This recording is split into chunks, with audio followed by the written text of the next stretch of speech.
কাজী হাবিবুর রহমান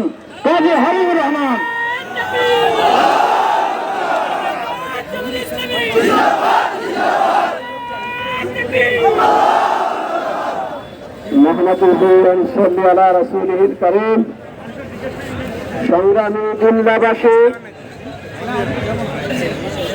বিজয়ের সালাম গ্রহণ করুন। আসসালামু আলাইকুম ওয়া রাহমাতুল্লাহ।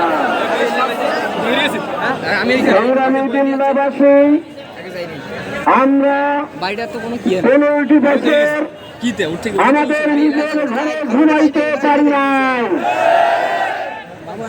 তারা আগুন সন্ত্রাসের মাধ্যমে ছাত্রলীগ, যুবলীগ এবং এই বর্তমান এমপি আমাদের 15টি বছর ঘুমাইতে দেয়নি।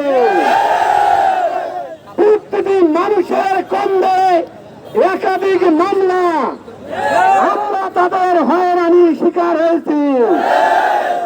আজকে বাংলাদেশে শহীদ আবু সাঈদের রক্তের বিনিময়ে, শহীদ মুক্তির বীর রক্তের বিনিময়ে আজকে আমরা নতুন বাংলাদেশ স্বাধীন হয়েছে।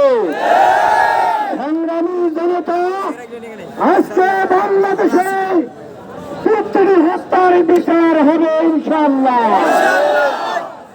আজকে শহীদের বিচার হবে ইনশাআল্লাহ।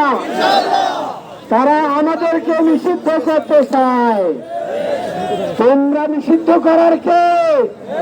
আজকে বাংলাদেশের 18 কোটি জনতা তোমাদেরকে নিষিদ্ধ ঘোষণা করেছে। জনতার দাবি উঠেছে ছাত্রলীগকে নিষিদ্ধ করতে হবে। জনতার দাবি আওয়ামী লীগকে নিষিদ্ধ করতে হবে। কারণ তারা আমার মায়ের বুক খালি করেছে, আমার বোনের বুক খালি করেছে, অসংখ্য মানুষ প্রাণ দিয়েছে।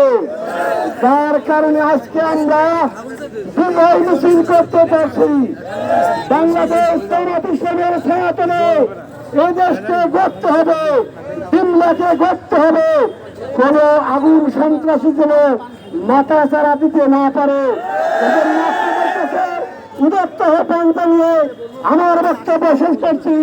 আসসালামু আলাইকুম ওয়া রাহমাতুল্লাহ।